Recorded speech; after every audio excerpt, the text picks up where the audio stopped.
back to the dungeon. We are checking out some BMAs today with the most expensive mistakes in all history. I really like BMA's channel. I haven't watched very many of their videos in recent memory, but it recently popped up out on my timeline again, so I'm gonna go ahead and subscribe to that and give it a like just because we're here anyway. But let's see what kind of expensive mistakes, who made them, and how expensive they actually were. If you're new to the channel, go ahead and hit that like button, hit the subscribe button, leave a comment down below if you got something else for me to react to, and let's get into this.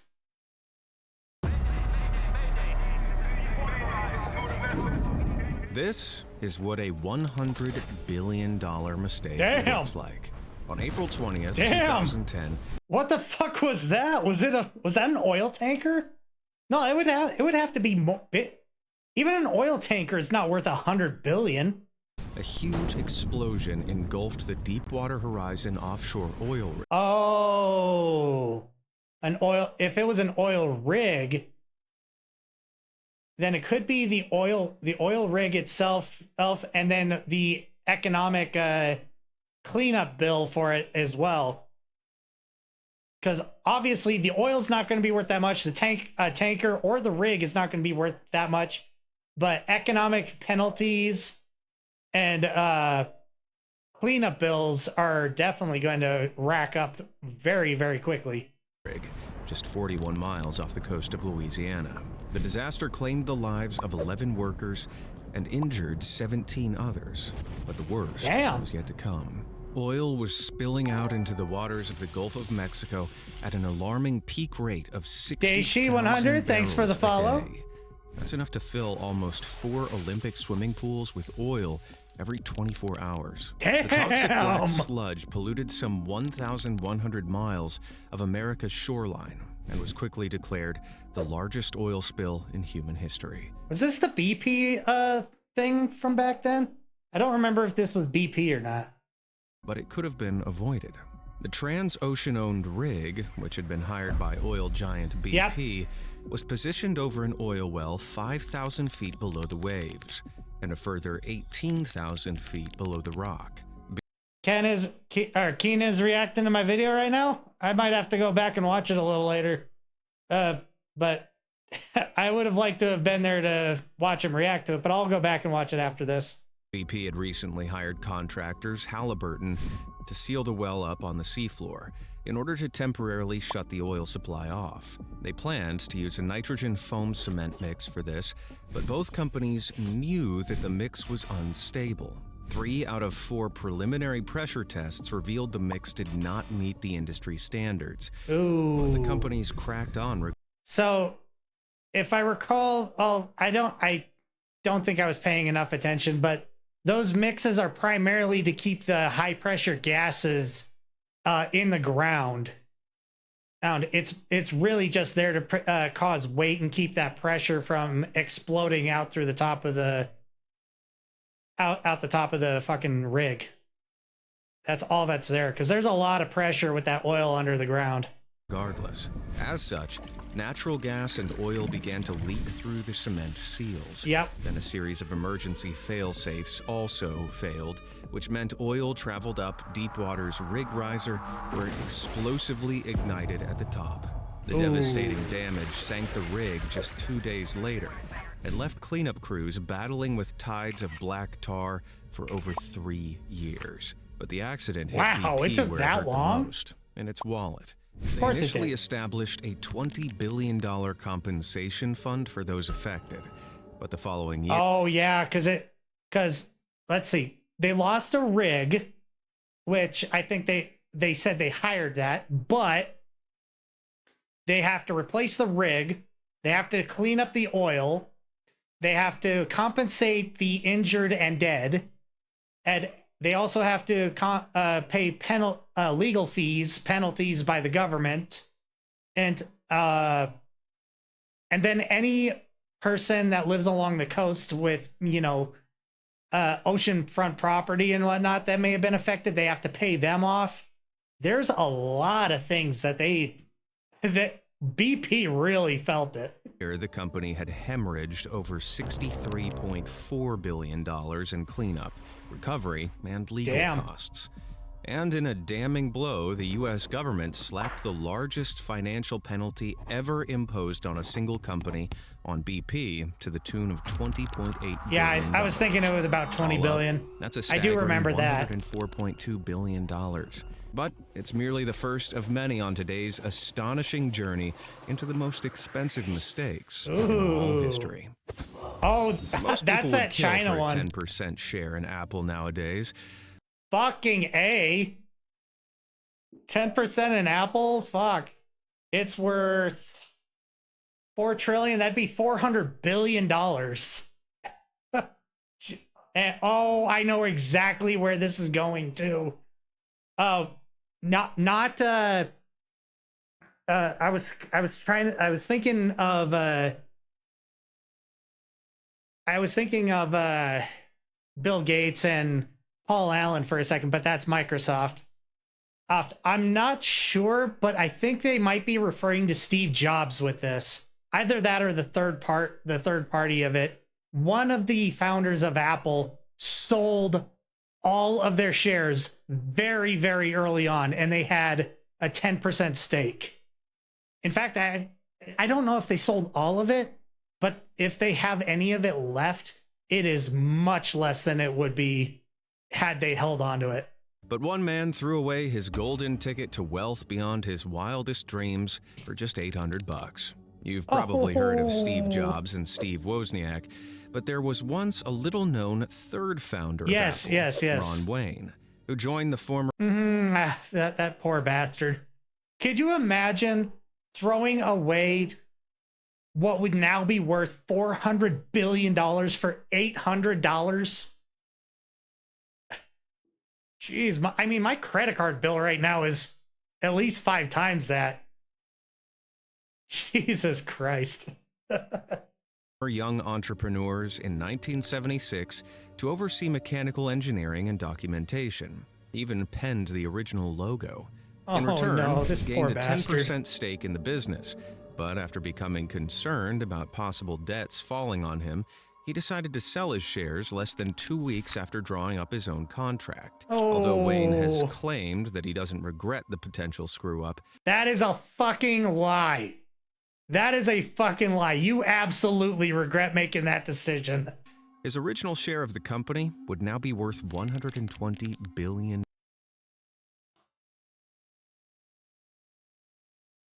This was made 3 days ago.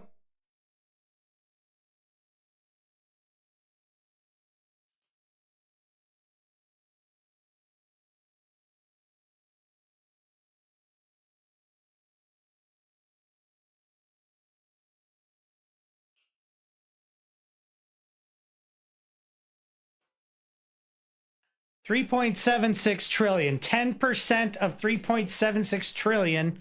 Granted, that's $376 billion. Now, granted, the reason why it wouldn't be $376 billion, I imagine, is because they would have introduced more shares, so it diluted the stock. So, $120 billion probably, in fact, is a closer amount just by the number of extra shares introduced to the pool. So 10% now would be 3.76, but he probably would have had less than 10% than there actually was. Making him the 10th richest man in the world. Jesus Christ. The global tech giant is valued at an astonishing $3.5 trillion today. So even a small slice of the remarkable company could be life-altering. One thing Wayne does regret, though, is not holding on to his original contract, which he also sold for $500 in the 90s. Unfortunately for him, that contract probably sold at auction at some point for millions of dollars. The same contract sold at Sotheby's auction in 2011 for a whopping $1.6 million. Yep. When it comes to aviation accidents, none can compare to the to the B-2 Spirit. 2008 disaster of the USA's B-2 Spirit stealth bomber test flight. This state-of-the-art machine was taking off. I can't remember. Was this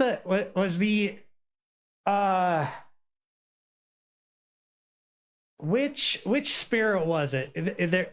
I believe they're all named after states. I think it was I want to say it was like the Spirit of Illinois or something. I'm sure they'll bring it up, but let's find out. From Guam's Andersen Air Base when, all of a sudden, the left wing started to dip down dangerously. Unable to stabilize the craft, both the pilots ejected through the cockpit roof, and the plane crashed and burned a few seconds later. Fortunately, both a $1.2 billion mistake. The pilots survived, but an investigation launched into what had caused this high-tech bomber to really bomb. I actually do know what happened with this one already. These things have to be stored in a hangar that is climate controlled, and the climate control for the hangar this one was parked in was malfunctioning, and they didn't fix the problem correctly, and moisture got into some of the systems and caused it to malfunction. Because these things need a lot of computer help in order to fly them. These are not easy bombers to fly, from what I understand.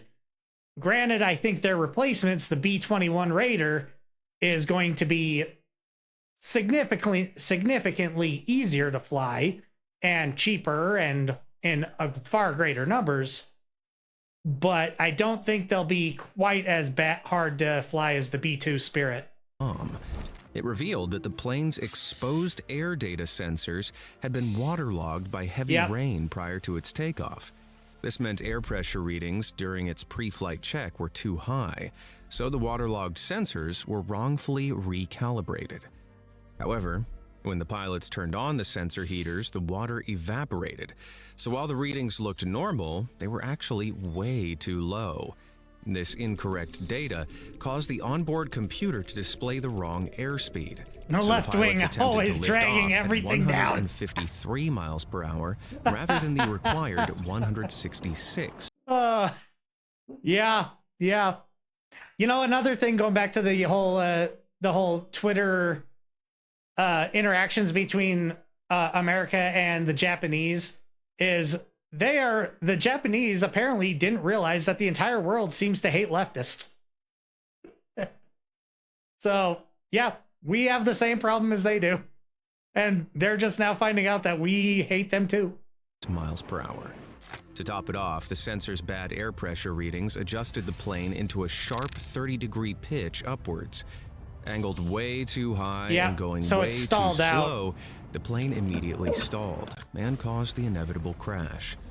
But the most serious revelation was yet to come. In 2006, this sensor vulnerability was discovered by aircrew and maintenance staff, but nobody thought to note it down.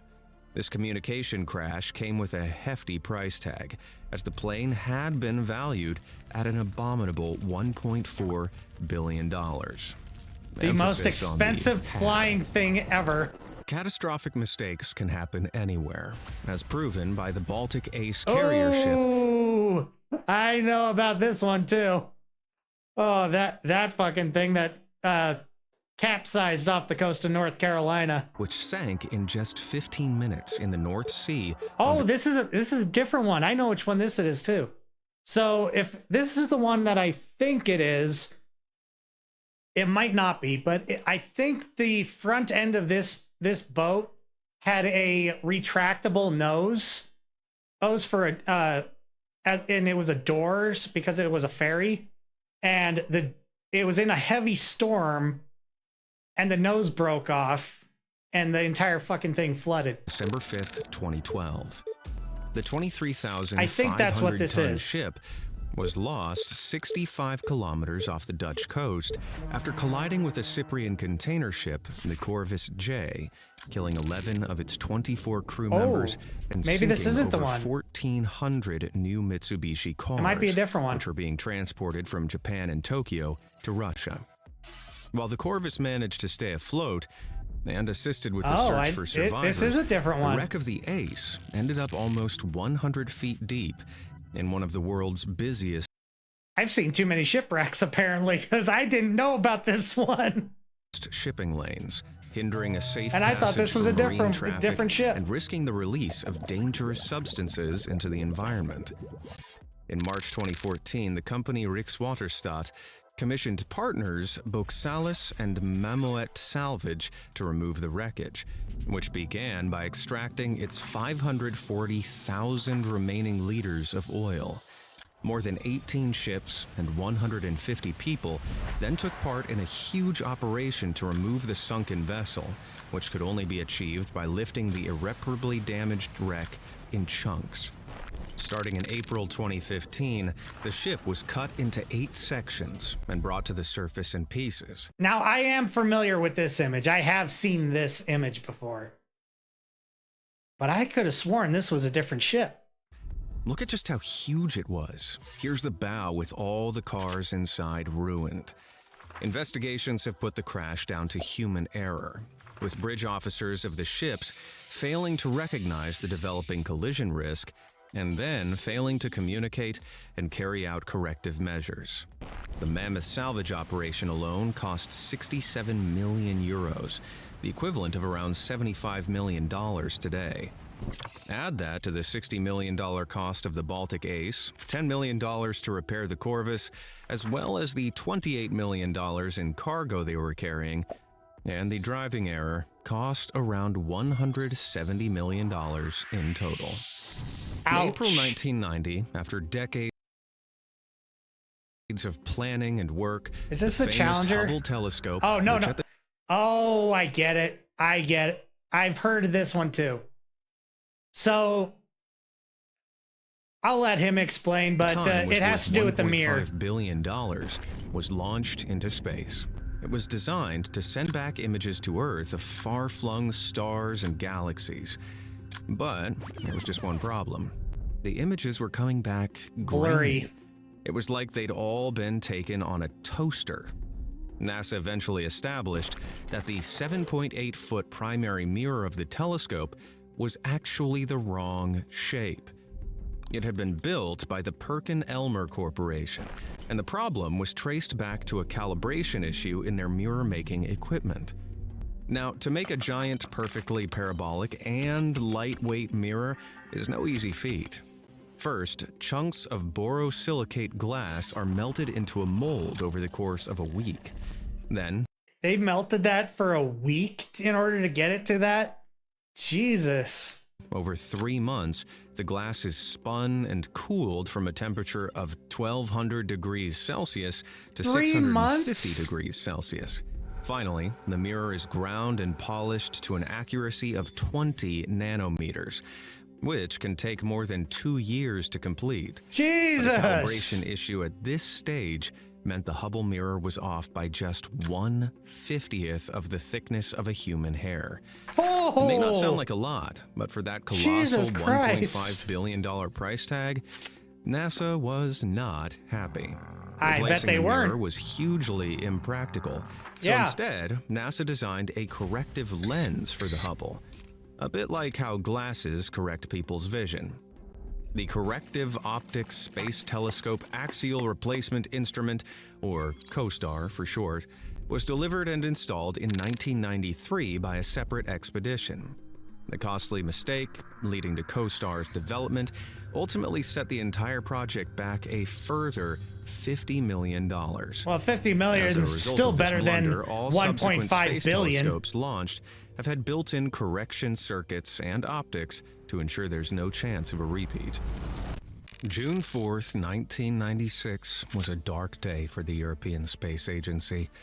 It marked the launch of Europe's newest unmanned rocket, Ariane 5, which was a I've heard of the Ariane 5. I do not know what this is, though. Predecessor of the super successful Ariane 4.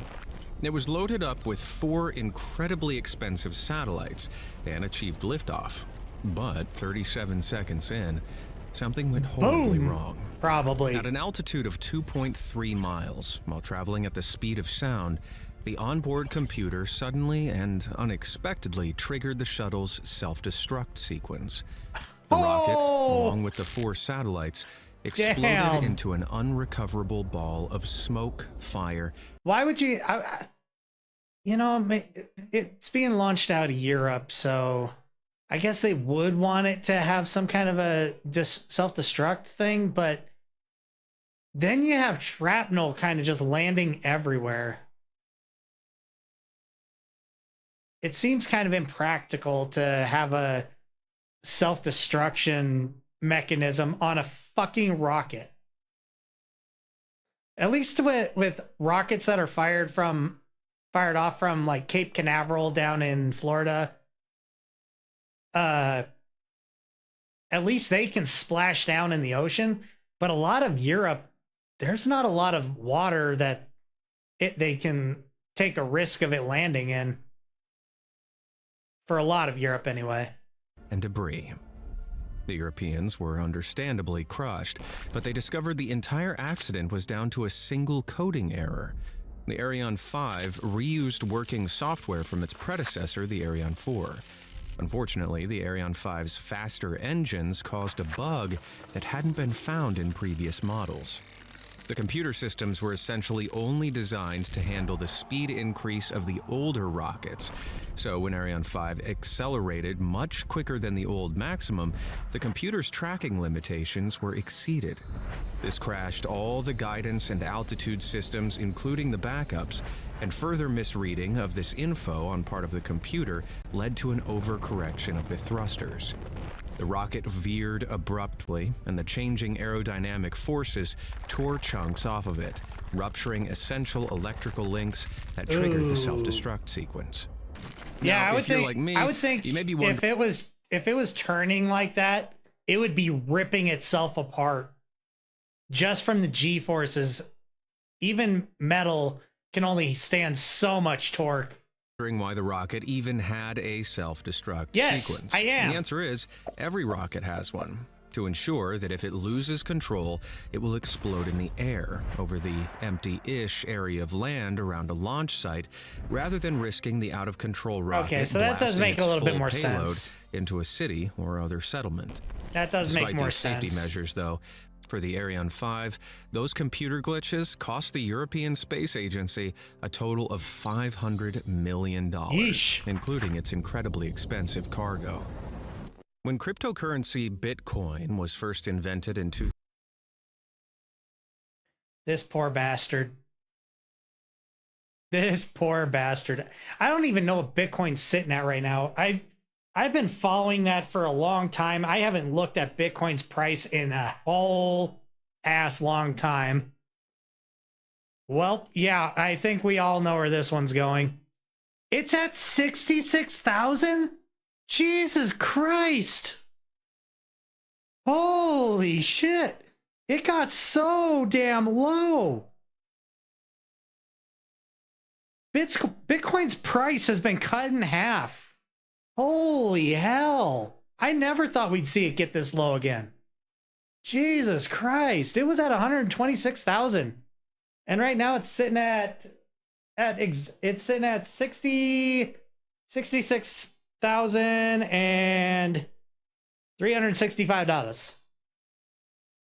2008, very few people saw the value in it. The decentralized... I heard that this guy gave up looking for it. Which, I mean, he was looking for it for like a decade. So, I mean, I don't blame him. I'd fucking be out there looking for that damn thing too, but still. Digital currency hit the market with a value of just 0.0008 cents per You think Bitcoin. It'll come back in October? And people were pretty slow. I'll have to prepare uptake. for that. But Englishman James Howells saw the currency's potential. The avid IT worker mined more than 7,500 coins in a short span of time. Jesus but Christ. By 2010, Bitcoins still weren't worth much at just 8 cents each. So, James restored the private key code required to spend the coins he had mined away on an... Oh, this is the other guy. I thought they were talking about the German dude that lost his hard drive, or he accidentally threw it in the garbage and he's been looking for it. No, this is the guy that has like three fucking attempts to log into his thing left, and he can't remember the fucking password. External hard drive and briefly forgot about it. But in 2013, he accidentally threw the hard drive away. Oh, it is that guy. Okay. In what would turn out to be a very costly bout. Yeah, so there's this guy who threw it away, and another guy that like locked himself out and forgot the password. I thought they were talking about the password guy for a second. Of spring cleaning.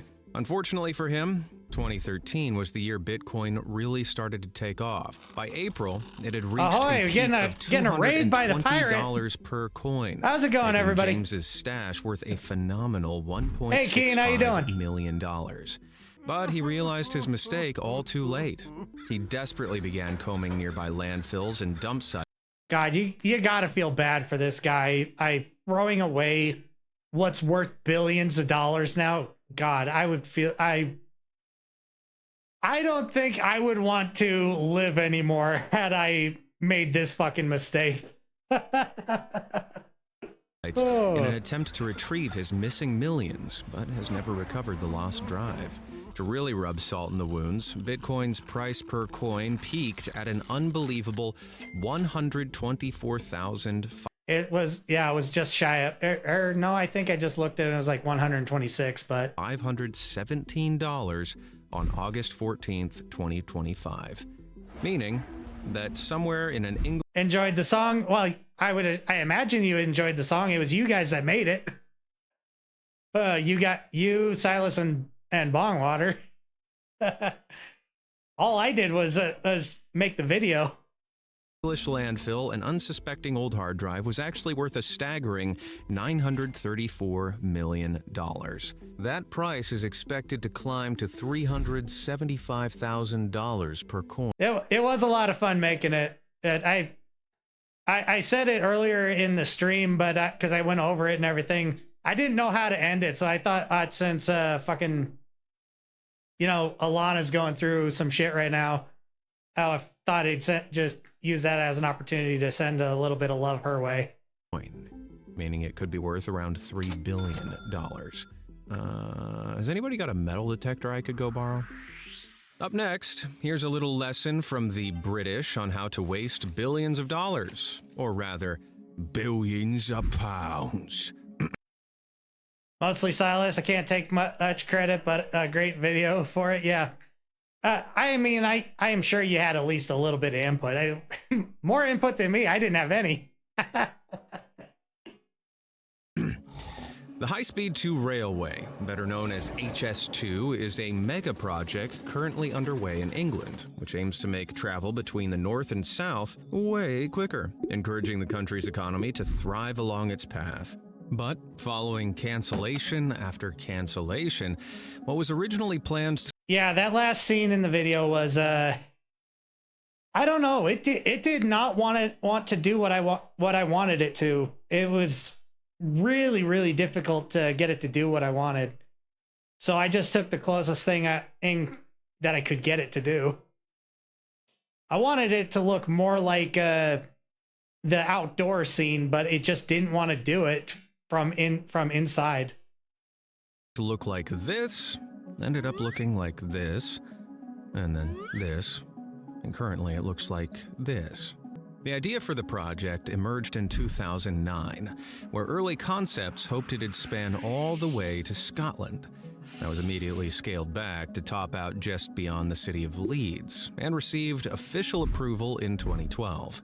Initial forecasts predicted that the project would complete its first phase in 2026, with full completion coming in 2033 under a relatively modest budget of £32.7 billion, or around 52 All right, billion so what's bucks. the mistake on this? Oh, how wrong they were. In 2018, soon after the first work contracts were awarded... This isn't worse than the California high-speed rail, is it? Well, I know the California high-speed rail is has so far blown like $18 billion and is like a 3/4 of a mile long at the moment.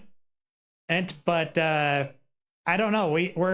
They already said it was like 34 billion on this, but we don't know what the mistake is yet. So the rail in California also isn't a mistake. That's just negligence and money laundering. This is a video about most expensive mistakes. So it's a little bit different situation, but it could be worse. It could not be worse. Uncertainty about the northern part of the project began to emerge, with politicians arguing against it altogether. As news emerged that the budget estimates for acquiring necessary land and property had been massively inaccurate, the realities of planning also proved much tougher than anticipated. As a result, another grift, just like the rail in Cali, $16 billion and not a single piece of rail laid. Jesus. I thought in California they had like a couple 100 feet or something like that. But I might be wrong. Hoping to allow more time for contractors to cut their costs, which were currently forecast at $1 billion over budget, the British government pushed back the expected opening of the first phase from 2026 to between 2028 and 2031. Still, in 2020, construction work was officially underway. This is where the insanely overly optimistic early budget estimates really became obvious. A rush to begin work also meant contracts were signed. To be fair, Cali hasn't quit on it. I mean, I'm fairly certain that they're not going to do it. And if they are, they're definitely not going to be doing it with Greasy Gavin. And started before designs were stable and construction risks and complexity levels were fully assessed. It probably would be beneficial, meaning prices for Cali to do it, grew out of control. But not with who they have in charge. Route proved more troublesome than expected, and public pressure groups offered a lot of resistance to their local scenery being torn up, often requiring additional rerouting and compensation. By the end of 2021, panic set in as leaked reports predicted the project was going to cost an eye. Yeah, I would not quit either, or job doing nothing and getting paid for it. Yeah, exactly. And that's why it's money laundering. Watering 106 billion pounds, more than triple the initial estimate. Jesus Christ. Bombshell revelation, the right this is way worse than the Y-shaped HS2 rail network plan was shrunk down. And as 2022 came and went, budgets spiraled further. And station by station, more length was cut off from the proposed network map. Yeah, gotta love Eventually, the entire government northern corruption. branch of the plan, which aimed to span from Birmingham to Manchester, was axed in 2023. The grand project was reduced to a single line between London and Birmingham. Ooh. The disastrous failure of those now cancelled lines cost the British tax-paying public an estimated £2 billion, $2.7 billion in wasted funds. And it'll continue to cost them more. The cancelled plans are estimated to cost £100 million in reversal procedures, including tasks like filling boreholes. Oh my God. So they actually did a whole bunch of extra shit and they have to pay to undo what they did. Oh my God, that's terrible. I mean, you would think they'd like repurpose what they've done for something else rather than just pay to undo everything. The money already spent on extensive planning and initial, now redundant construction tasks will never be recovered. Just take the plans to integrate London's Euston Station into the HS2, for example, the multiple designs for which reportedly cost $250 million and were scrapped entirely.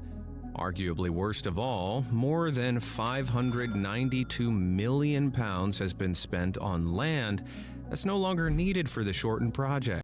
Is there any common sense in the world left? No, there isn't. There is no common sense left.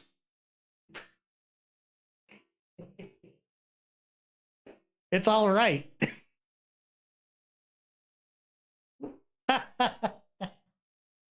It's all right. There's just none left. Which included hundreds of homes that owners were forced to sell to make way for HS2. And these same homeowners are now being offered their houses back by the government, albeit at higher prices now that housing markets and inflation have taken their toll. I'd be furious, wouldn't you? Now, granted, some of the spiraling costs of HS2 were hard to predict. Construction costs have risen drastically in the war-stricken, pandemic-affected, high-inflation global economy of the past decade. But there's no doubt the HS2 project was mismanaged and underestimated to the extreme. Yeah, to say the least. Meant to be one of Europe's proudest this is way worse than California. Holy shit. Has ultimately become the continent's biggest embarrassment. Most people can only dream about winning the lottery, but for one anonymous retiree in Coventry, England, that dream very nearly became a reality. In October 2010, the Euro Millions jackpot was worth a staggering $145 million. Oh, not bad, not bad. Prize in British history up to that point. And hopeful ticket holders eagerly waited for their numbers to come up. After the announcement on October 8th, over 1,000 people submitted claims that they were the possible winner, including a 70-year-old woman who came forward to confess that her husband might have thrown away her winning ticket. She claimed that she played the lottery every week and always wrote down her numbers in a notepad before passing the ticket to her husband for safekeeping. After hearing speculation that the winning ticket was purchased in Coventry, she checked her numbers and couldn't believe her luck until she realized the ticket was nowhere to be seen. While some lotteries allow different forms of proof of purchase, like payment records and CCTV evidence, unfortunately, policy in this case stated that only the physical ticket itself was valid proof of the win. Oh, no. Devastating. The discarded winnings would have made her the 589th richest person in Britain, ranking higher than Phil Collins and David Bowie before his death, making this one costly mistake. Yeah, the story that's a bad of Spain's one. supposedly state-of-the-art submarine, was this recent, wasn't it? This was in like the last 5 years, I think. I might be wrong. I might be thinking of maybe India or something. 81 Isaac Peral is one of the most embarrassing chapters in the country's military history. The submarine was commissioned in 2013 for the Spanish Navy, but there's just one problem with its design. Once it's submerged, the Isaac Peral may never be able to resurface again. Oh, did they fuck up the buoyancy? A miraculously unnoticed flaw in its design means that the ship is around 75 to 100 tons heavier than its design allowed. Which means Spain essentially invested in a submarine which can only move in one direction. Oh no. So they didn't design it in order to be able to go up. They didn't design it to hold enough buoyancy to return to the surface. Down. The mistake is said to have been the result of a pesky decimal point placed in the wrong place during calculation. Yeah, but the China one ran into its own submarine net, if I'm recalling that one correctly. I knew there was another one besides China that went missing fairly recently. If this says 2013, so I don't know. It might be a little bit further back than I was thinking. And it's a single dot, which could cost an extra $9.7 million per meter of the hull, which was extended to regain its balance. Considering 9.7 per meter? Jesus Christ. Holy shit, that's a lot of money. $680 million. The Chinese also bashed their own boats together, right? Yeah, I believe they did. It was I want to say that was an incident involving the Philippines Navy or something. The Chinese boats were the Chinese Navy and the Chinese Coast Guard were harassing the Philippines Coast Guard, and they collided into each other. Had already been invested in the sub as part of a total $3 billion for a broader underwater fleet. This must have given the person responsible quite the sinking feeling. The blunder pushed the submarine's official launch date target from 2015 all the way to The HLC video of that was hysterical. I don't remember if I watched HLC's video on that one. And I like HLC. I've watched many of his videos, but I'm not sure I watched that one. 23, and required the intended naval launch base to be completely reshaped and renovated to accommodate the finalized sub. Ouch. There's something about snow crab that Americans just can't get enough of. Something seafood restaurant chain Red Lobster tried to capitalize on the idea of eating back in crustaceans. 2003. That year, they began offering an all-you-can-eat. I bet it's probably really tasty and everything, but there's just something about the idea of crustaceans that mentally does not click with me. Crab promotion for just $22.99. Their internal calculations determined that this price, which was just a few dollars more than their regular $14.99 buffet, was high enough to fuel a tasty profit. Oh, I remember this. They either had it go on for too long or something like that. They were I do recall something about wrong. this. It turned out that the people willing to pay $22.99 were really big fans of snow crab. Red Lobster's profitable calculations assumed customers would eat up to 2 plates of crab, plus other sides and mains. But they were actually eating more than twice. Crabs are bottom feeders. They clean up the ocean floor, just saying, yeah.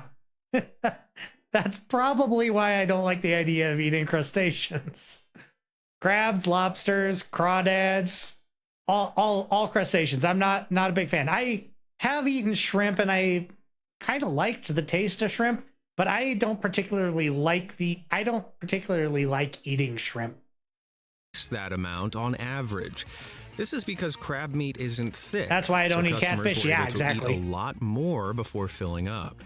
Not only that, but crab is a fiddly food to eat, meaning customers were spending much longer at their tables and hence costing restaurants more due to reduced customer turnover. Customers really got their money's worth. Red Lobster, on the other claw, started hemorrhaging money. They'd inadvertently sparked huge demand for the legs, which are an import item. This caused the price of crab. Not a fan of seafood overall. Yeah, I don't mind fish. I don't eat a lot of fish, but you know, I'll have salmon or tuna, or you know, I'm willing to try some grilled fish. But it for me, it's crustaceans and any of the other creatures that inhabit the floor of the ocean. Crabs to skyrocket, meaning that to honor the promotion, Red Lobster had to keep buying in snow crabs at increasingly exorbitant prices. By the end of just 1 quarter, the company took a massive $3.3 million loss. This triggered a cascade effect, where Wall Street analysts saw the mismanagement mistake and downgraded their I don't blame you, man. I really don't. Stock price, wiping a huge I love me a good ribeye too off the company's value. That'll teach him for underestimating the American appetite. When novice hunter Sergio Martinez got lost wandering in the wilds of Southern California back in October 2003, he was convinced he was going to die. In a desperate attempt to attract the attention of nearby rescue helicopters, he lit 2 small signal fires amidst the dry brush of the San Diego hills. While the fire and smoke he made did get attention, it wasn't for a good reason. The hastily made signal fires accidentally sparked a huge, uncontrollable wildfire, which was driven across the landscape by strong Santa Ana winds. Thanks to this, I think I do remember hearing about this one. 3,600 acres per hour. By the time it was finally 3,600 acres an hour? 4th, Jesus it had Christ. scorched more than 273,000 acres, an area of land roughly the same size as Hong Kong. 2,820 homes and buildings were destroyed, and 15 people tragically lost their lives. Even today, it's widely considered one of the worst wildfires in Californian history.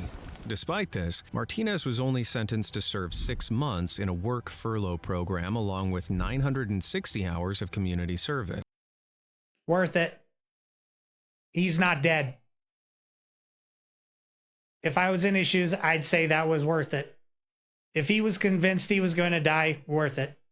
It's unfortunate that 15 people lost their lives and many, many other people lost their homes. But looking at it from his perspective, worth it. He thought he was going to die. He was looking out for his own life.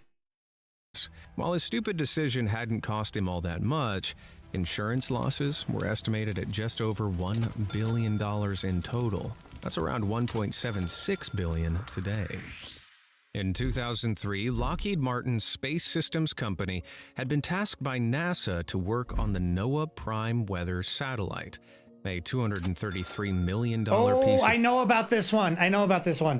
This fucking thing fell over and the entire satellite ended up being scrap.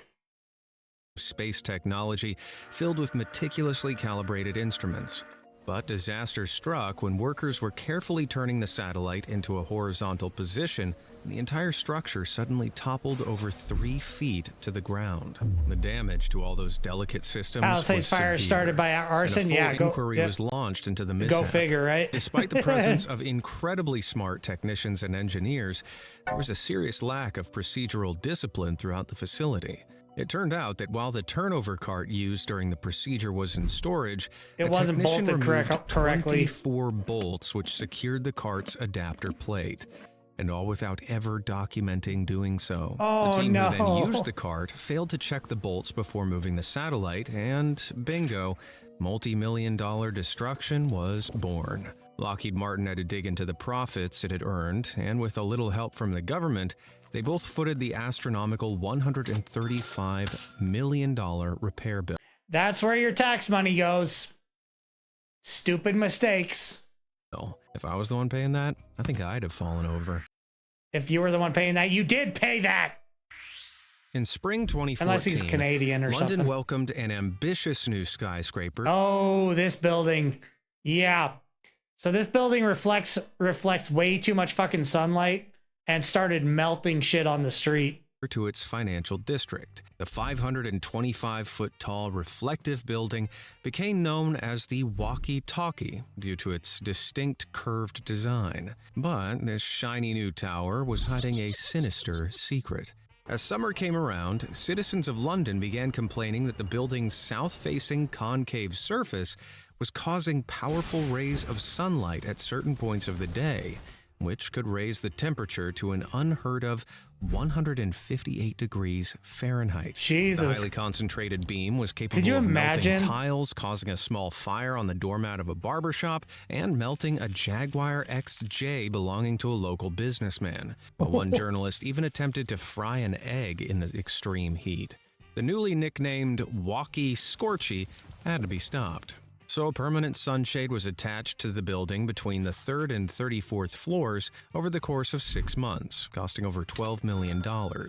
A hard pill to swallow considering the building already cost over $200 million. Physics is a wonderful thing. Hell, it doesn't change for anyone. Nope, it sure as hell doesn't. $150 million. That's why they're called laws. Ironically, the architect, Raphael Vignoli, also designed the Vdara Hotel in Las Vegas, which suffered a similar problem as it singed sunbathers, earning... Would people that design buildings stop facing the curvature towards the fucking sun? Simple fix. Make it concave. Would it be concave or convex? I think concave is this way. Hey, so they'd want it convex facing the sun. They make the convex side of the building face the sun. Make the concave face away from the sun. Simple fix. And the nickname, the Death Ray. Vignoli confessed that he knew this would happen, but that he didn't have the tools to analyze just how bad it would be. Someone needs to tell this guy to stop designing super weapons instead of buildings. Still a prettier building than the Gherkin? What's the Gherkin? I'm not exactly sure what that is. Never heard of it. He secretly is super villain?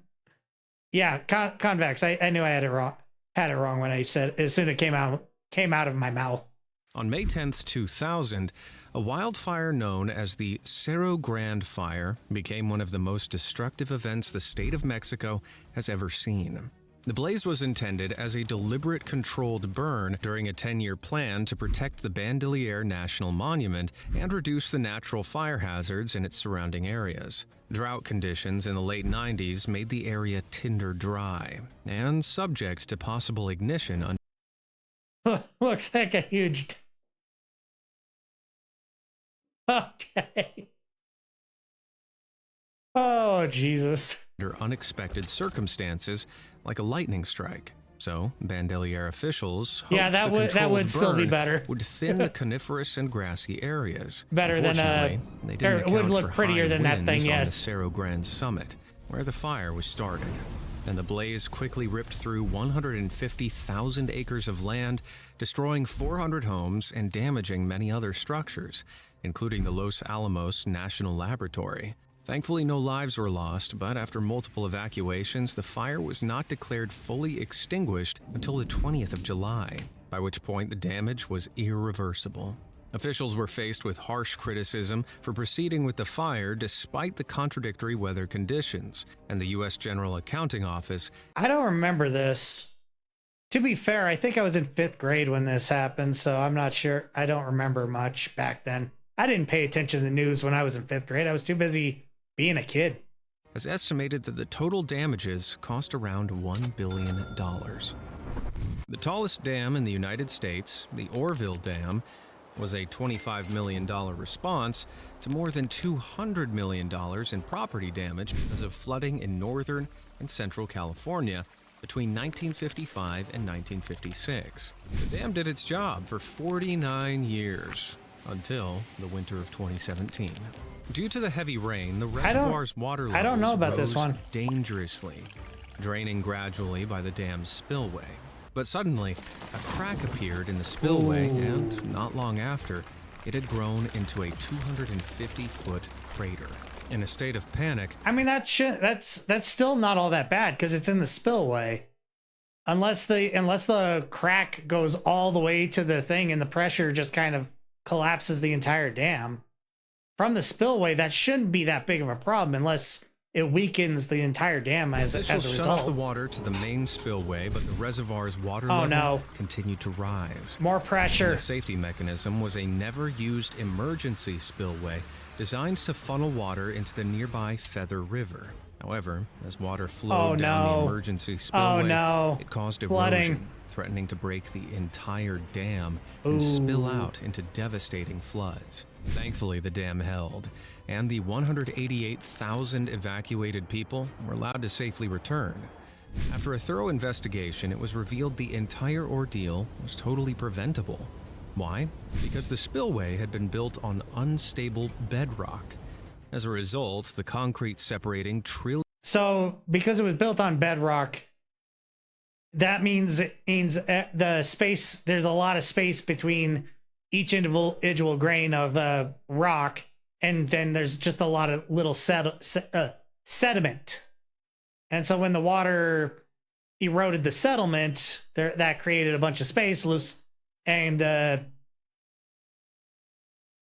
pressure collapsed some of the rocks, and space had to go somewhere, and it just collapsed into itself.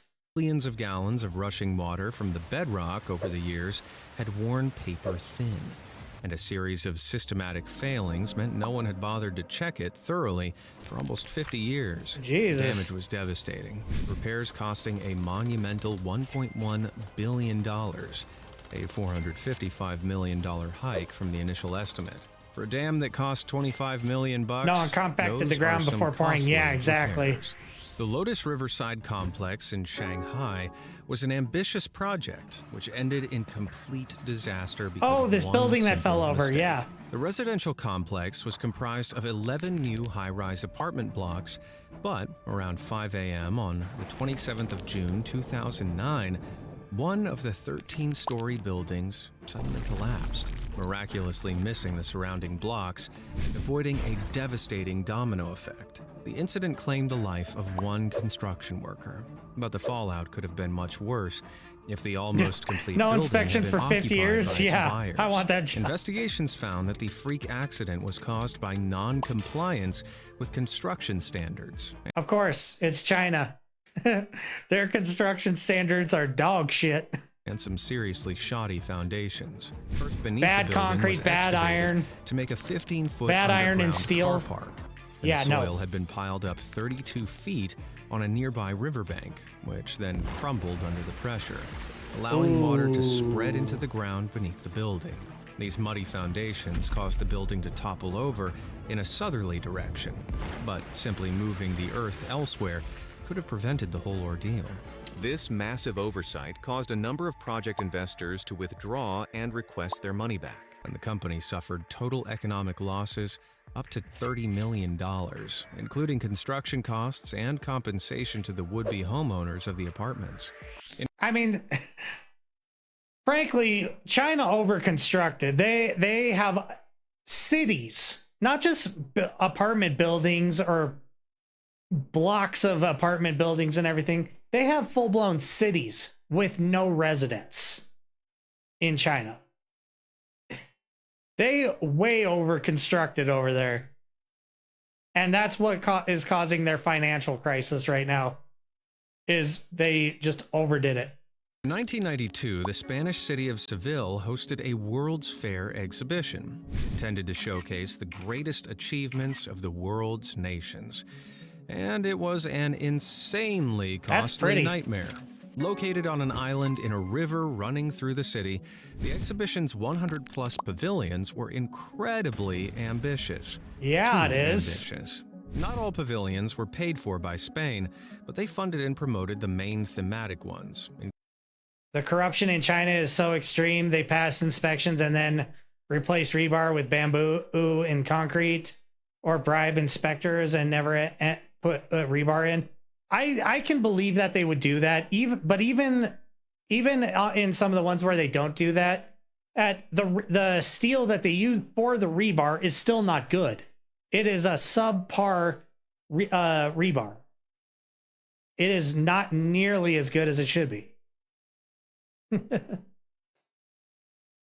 Including the Grand Future Plaza. I think a lot more people died in China due to COVID, and they ain't telling. You're probably right with that. In fact, I guarantee you're right with that. They had that zero COVID thing, which just kind of forced everybody inside. But they live in very compact buildings and everything. They don't have a whole lot of space over there to where they can avoid spreading it. Cars for folks to get around the expo, as well as 5 multi-million euro bridges connecting the island to the city, railways, highways, and a new airport. All in all, the bold plan came in at over 7 billion euros, some of which the city hoped to recoup. Yeah, lots of people died of fires over there, yeah. Foreign investment in the area and tourism. Taxpayers weren't so optimistic. Locals interviewed at the time complained the project drained money from social programs and doubled their cost of living. Critics also suggested the construction contracts were murky and linked to corruption concerns with the government at the time. Oh, of course. But controversy aside, the real trouble began before the exhibition even opened. One of the intended centerpieces, the Discovery Pavilion, was destroyed in a fire just before the expo started due to seemingly insufficient safety monitoring of welded work inside. In spite of that, the expo launched on the 20th of April and seemed to be a roaring success. 240,000 paying visitors each day. Look at that glorious pipe that guy's got. Let's go back just a second. That guy's got a glorious pipe. I'm not a smoker, but if I was a smoker, I'd be using a pipe too. Mounted to 41 million total by the end of the run, more than Spain's entire population at the time. But it wasn't enough. These guests fell short of projected figures of 60 million guests, a near 20 million strong gap of potential hotel renters, restaurant visitors, and general money spenders Seville had needed. Organizers had projected revenues of about Government, we are here to help and do it right for all citizens, not, yeah. The 9 most dangerous words in the English language. I am from the government and I am here to help. $631 million from ticket sales. It might be 11 and over words. $1 billion more from non-government investments. But despite the event's multi-billion-dollar infrastructure builds and associated city renovations being largely financed by the Spanish government and its subdivisions, the city of Seville itself was actually still left with a debt of $422 million. And a site no one knew what to do with. Most foreign pavilions were deconstructed soon afterwards by the countries that paid for them. Other developments stayed up, intended to find some usage, which never came, leaving them empty, derelict, and wasted to this day. In Seville, why didn't they just repurpose them for something? I'm sure they could have found something to use the buildings for, at least get a little bit coming in. People still tour the expo grounds, where among the dilapidated forms, a small handful of pavilions are reportedly being renovated, while that so reminds me, I was hearing they were going to plan to go door to door to collect registered gun owners' guns in Nadia. You'll have to explain that one, because unless you're talking about Canada, I'm sure. Yeah, you're talking about Canada. Okay. Yeah, I think that I at the end there kind of threw me off. I did hear that too. I did hear that they want to try and do that. I think that's a really, really bad idea. some are now used as offices. Yeah, the clankers are definitely stubborn tonight. Intended to put Seville on the map long term, their decaying shells are seen as a sign of overambitious, overly expensive, failed project long gone to waste. Up next is a tale of astonishing incompetency and probable corruption that cost taxpayers billions. In 1990, the government of Thailand awarded Hong Kong-based property developers, Hopewell Holdings, a contract to build and operate a mass transit railway system in Bangkok. The project was intended to span this is a long as fuck 37 video. miles of elevated track, built atop the infrastructure of existing train lines, linking the Don Mueang Airport with the city, among other improvements. This $3.2 billion deal took place during a time of major corruption scandals in the government. And without thorough investigations into the feasibility of the project, nor a timeline for its completion, eyebrows were being raised right from the start. Construction of the so-called Bangkok Elevated Road and Train System kicked off at a snail's pace. I think I've seen because it had been approved things before about ownership this, but of I'm the not sure what involved it is. land was completely secured. It's a bold strategy, Cotton. Let's see if it pays off for them. Progress, if you can call it that, was also massively affected by repeated changes in government leadership, seeing the project completely halted and restarted a number of times. As Yeah, funding was way too gutted many government and disasters to reinstated. cover. The first part of the project was meant to be up and running by December 1995, with the remainder finished by December 1999. However, when a continent-wide financial crisis struck in 1997, work stopped entirely, revealing the bombshell update. Oh, so they never got back around to completing the damn thing. That's where they're going with this. Okay. That the project was only 10% complete. Wow. Hopewell's execs blamed the Thai government's land acquisition issues. Oh, this is for the lack of Thailand. I thought this was progress, China. while Thai officials stated that Hopewell had mismanaged funds and run out of moolah. Either way, in 1998, the State Railway of Thailand No, they can't. voted to officially You can't rely on the government to build things. Yeah, it all has to be like it has to be like the private sector to do it. It's the only way to get anything done.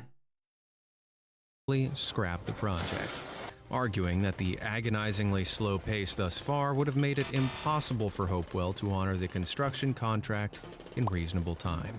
Both sides decided they were owed financial compensation from the other, initiating a legal back and forth that would last decades. Really? By 2010, a slew of legal wins, losses, and reversals saw the monetary figures reach astronomical heights, with Hopewell seeking upwards of $1 billion in compensation for wrongful termination of their contract, and the State Railway of Thailand counter-seeking $6 billion in lost business and damages. Court Whenever they contract companies, that there are always bribes involved, and no progress makes no sense. Yeah, exactly.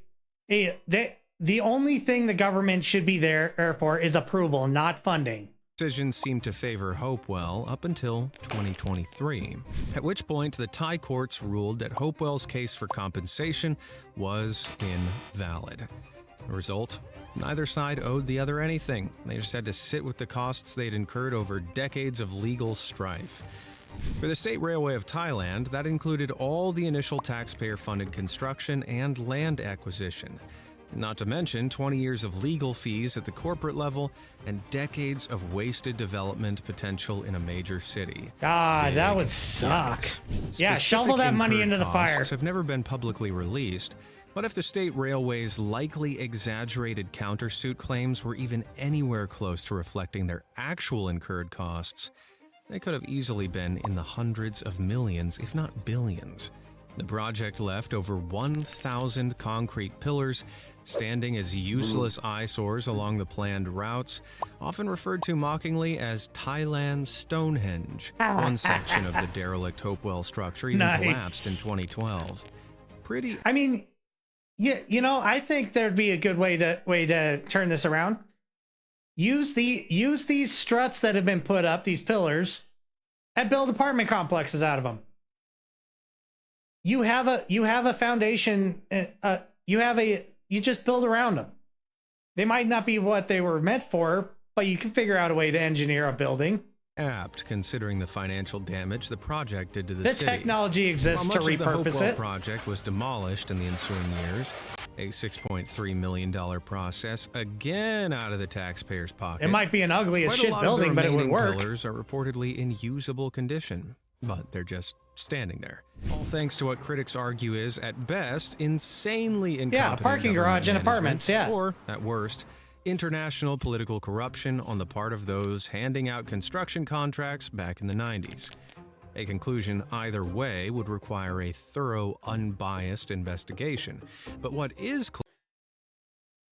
Like in my city, we have all these grain mills, and now they are making them lofts. Hipsters love brutalism. Yeah, no. I met someone in my own town actually that has a grain silo that turned it into an Airbnb. I have never seen this Airbnb, but that sounds like a really cool one. Clear is that the feasibility of the project was never properly assessed and was left wide open to failure in the changing tides of Thai politics. And ultimately, trust the government to make it right. Yeah, no, absolutely not. In 2011, the local government decided that Glencairn Tower in Motherwell, Scotland, was too ugly, unsafe, and dilapidated to continue being a blot on the urban landscape. With refurbishments priced at £10 million, roughly $13 million, North Lanarkshire Council determined the best course of action was outright demolition.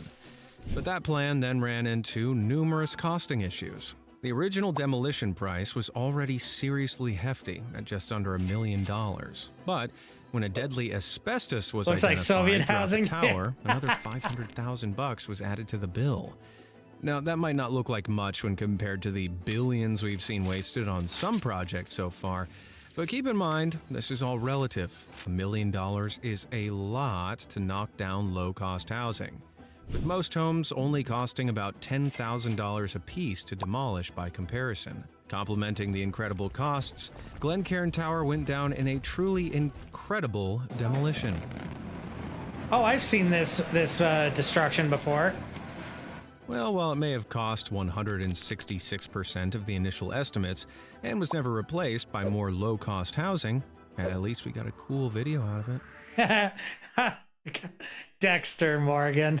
I love that show. I never finished it, but I watched like five or six seasons of it. I love Dexter. Great show. The only demolition I was ever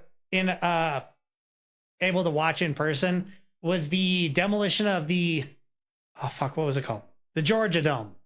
I was at the Georgia Dome when they blew that up back in, I want to say that was 2016, maybe 2017. It was still really cool. September 2021. But it was cold as fuck. It was in November.